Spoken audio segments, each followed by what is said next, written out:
আসসালামু আলাইকুম। আপনারা সবাই কেমন আছেন? আমি আজ আমার জীবনে ঘটে যাওয়া একটা অলৌকিক ঘটনা শেয়ার করব। আপনাদের ঘটনাটি বোঝার সুবিধার্থে আমি আমার পরিচয় ও আরও কিছু ডিটেলস আগে থেকেই জানিয়ে দিতে চাই। আমি আসমা। আমার বাসা কুষ্টিয়ারই একটা গ্রামে। ঘটনাটি ঘটেছিল 2017 সালের জানুয়ারি মাসের শেষ 10 দিনের যে কোনো একদিন। ফেব্রুয়ারির 2 তারিখ থেকে আমার এসএসসি পরীক্ষা ছিল। তো পরীক্ষার আগে আমি অনেক রাত ধরেই পড়াশোনা করতাম। সেদিনও রাত 1টা পর্যন্ত পড়াশোনা করে ঘুমাতে গেলাম। চুলগুলো খোলা ছিল, তাই মাথার নিচ থেকে সরিয়ে পেছন সাইডে মেলিয়ে রাখলাম, যেটা হয়তো খাটের পালঙ্কের বক্সের ফাঁকা অংশের মধ্যেও গেছিল। অতটা খেয়াল করিনি। আমার ঘুম প্রায় চলেই আসছিল। এমন সময় আমার মাথার পেছনের চুলে টান পড়ল। তাই আমি মাথাটা একটু উঁচু করার চেষ্টা করলাম, এই ভেবে যে চুলগুলো বেরিয়ে আসবে। ওমা, না, সেটা হলো না। এমনকি আমি মাথা ডানে বা বামে কোনো দিকই ঘোরাতে পারলাম না। চুলগুলোও ছাড়াতে পারছিলাম না। পাশের রুমেই মা ঘুমাচ্ছিল। আমি বারবার মা মা বলে ডাকতে থাকলাম, কিন্তু আমার কণ্ঠ দিয়ে কোনো আওয়াজই বের হচ্ছিল না। আমার হঠাৎ তখন সূরা ফাতিহা পড়ার কথা মনে হলো।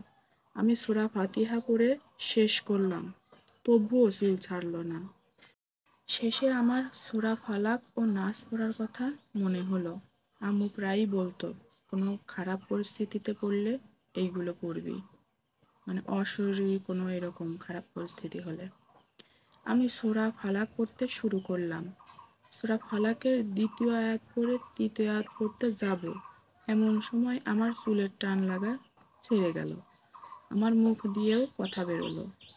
আমি পিছে না তাকিয়ে চিৎকার দিয়ে সোজা আম্মুর রুমে চলে গেলাম। আমার চিৎকারে আম্মুর ঘুম ভেঙে গেল। আমার অবস্থা দেখে আম্মু বুঝেছে আমি কিছু একটাতে ভয় পেয়েছি, তাই সে আয়াতুল কুরসি পড়ে ফু দিয়ে দিল। তখন আমার অলরেডি পেট ব্যথা শুরু হয়ে গেছে।